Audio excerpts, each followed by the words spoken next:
may baal tuuti ma ñëwaat rapidement ci ni ñu présenter plan de redressement bi ma ñëwaat ci forme bi j'aime bien di def différenciation entre fond ak forme parce que ça a son importance la dernière fois bi ñu toogee c'était en cours pareegul ñuy gis juste image yi amuñu woon son maa ngi la naan ndax amoo impression ni ci meeting la ñu nekk am ñu nekk ci commentaire live chat bi naan li open press lay nduroo mais un peu plus sérieusement bëri na ci ñu bokk faree ci camp pouvoir bi ñoo xam ne comme je l'ai dit la dernière fois seen argument mooy plan de redressement bi mi ngi woon ci plan ci horizon 2050 bi que mi ngi fi woon ba noppi léegi ma ne woon ci vidéo bi ñu fi jàllale dernière partie bi ñuy dégg premier ministre bi naan ñu ngi liggéey ci benn plan de redressement te dinañ leen ko présenter prochainement ñu joxoon ñu benn échéance bi respecté wuñ ko yooyu yëpp peut-être qu'ay détail la mais c'est important de souligner tout ça waa léegi loo xam ne mi ngi woon ci horizon 2050 bi wala xawma naka lañ koy woowee la moo tax nga ñu koy présenté waat bu ñu dugg see ci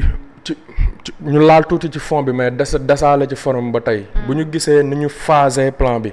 ñu comprendre loon ñu ne 2024 la ñu tàmbali waaye léegi loo xam ne commencé nañ ko en 2024 lan moo tax ñu koy présenter en 2025 loolu ay question la un peu sur la forme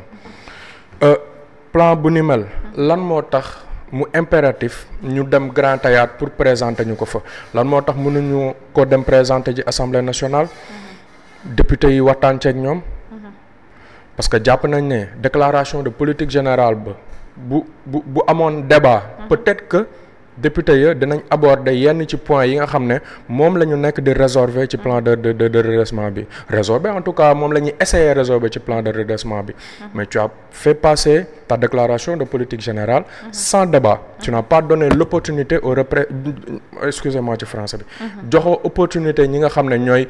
ñoom la réew mi yónni ñooy ndawu réew mi ñu laaj la bu ñu passé stade boobu noonu ma desandi ba tey ci forme bi yow journaliste nga Fatima mais question ma lay poser mooy ndax tu as pu avoir accès au plan de redressement waaw def nañ ko ay kii yónnee nañ ko d'accord am nañ points yi les différents points yi nga xamante ne tey jii jàpp nañ ni ñoom fa la ñuy jaar pour économiquement redresser le Sénégal mais tu as le document tu as le document. waaw on l'a tous ñun ñëpp yor nañ ko. léegi man dama dégg ku mel ni Madana Ba. mi nañu dañ ko fa invité. mais bañ ko fa invité bañ koy invité nee na leen léegi ndax mën naa jot ci document ñu ne ko mënoo ci jot. donc invité nañ ko dem na sans pour autant mu am këyit bi nga xamante ne bi mooy cëslaayu lañ ko wootee pour ñu waxtaan ci. loolu ce n'est pas problématique. duggal ci internet bi peut-être ay journalistes ngeen vous êtes dans le secteur moo tax am information yi dina gën a yomb ci yéen mais duggal ci internet nga dem seeti plan de redressement bi waxuma doo ko gis mais tu vas peiner à trouver ce plan de redressement là ba tey may desandi ci forme bi gis nga ci xawma ban slide la mais ca la ñu présenté ca devant le président de la République le premier ministre bi présenté ci diapositive yi ci boppam diapositive bu phasage bi mais fotul la ak laa quoi. yow yaa ngi ci kii bi ba tey. maa ngi ci forme ba tey du ma ci dañ. le transformation maanaam li may relever nii ci forme bi xam nga mooy lan. mooy benn genre yàkkamti boo xam ne dañ ko comprendre mais ak tuuti amateurisme. non lapsus la non lapsus man dañ ma koy baal par force man. su ma juumee ci law ak laa dañ ma koy baal parce que. ooma cabinet ooma ay conseillers ooma ñu ma corriger ooma ci ay ministères yeneen yu mu war a jaar mais quand ça vient de l'État ñoo xam ne tey jii nii suba bu ñu ne dañuy guerre non ñooñu duñ leen ko baala c'est grave un document que tu présentes au monde entier fa nga taxaw nga fay collaborateurs yoo xam ne fu ne lañ jóge ci àdduna bi nga fay def ay faute lëw ak laa c'est grave ba tey may desandi ci forme bi quand le président de la République prend la parole et que le président de la République nous parle de ab immeuble boo xam ne état du Sénégal jëndoon nañ ko mais continuer nañ fay location Macky Sall balaa ma kii ba ma ngay dem seeti ci palais bi nee naa ko nangam bi arrêtel. Quel est le rapport ak plan de redressement économique. ba ca ginnaaw ko ngay dégg ay Abdou Mbow génn naan ko da nga juum diggante leasing ak achat bu simple. loolu leasing la mooy location vente ci français mooy li ngay jënd da ngay fay location di ko jëndaale ñuy. Quel est le rapport ak plan de redressement économique yu réew mi maanaam lu toll nii da nga ne réew mi dañ ko war a jooyanti dafa am ay jafe-jafe sur le plan économique dafa dëgër dafa métti perspective amuñu ko gaal gi fu na la bënnee lan moo tax format boobu noonu lan moo tax mu niroo ñu meeting lan moo tax ñaari baat ñett yoo wax nit ñi jóg tàccu lu tax mënoo ko woon dem présenter ko ci primature bi en fait man yooyu noonu yëpp ay question la d'abord sur la forme léegi bu ñu bëggee ñëw ci fond bi dama déglu docteur Souleymane Assou Diagne muy docteur ci économie di jàngale ci université de Bambey mi ne maanaam objectif ni ngay waxatee baisser le déficit à 3% en 2027 c'est impossible ab docteur moo koy wax maanaam kooku aviam opinion dafay gën a yell sama bos gën a yell bosu premier ministre ba nga xam ne moo doon présenter plan bi parce que c'est un docteur en économie damay dégg Théodore Montreuil mu am benn avis bu sceptique trop moom itam vis-à-vis de ce plan de redressement là damay seetaan Amadou Ba chef de l'opposition dans pas de fait mais dans l'idée mu ñuy expliquer ni plan de redressement bi bu ñu ko appliqué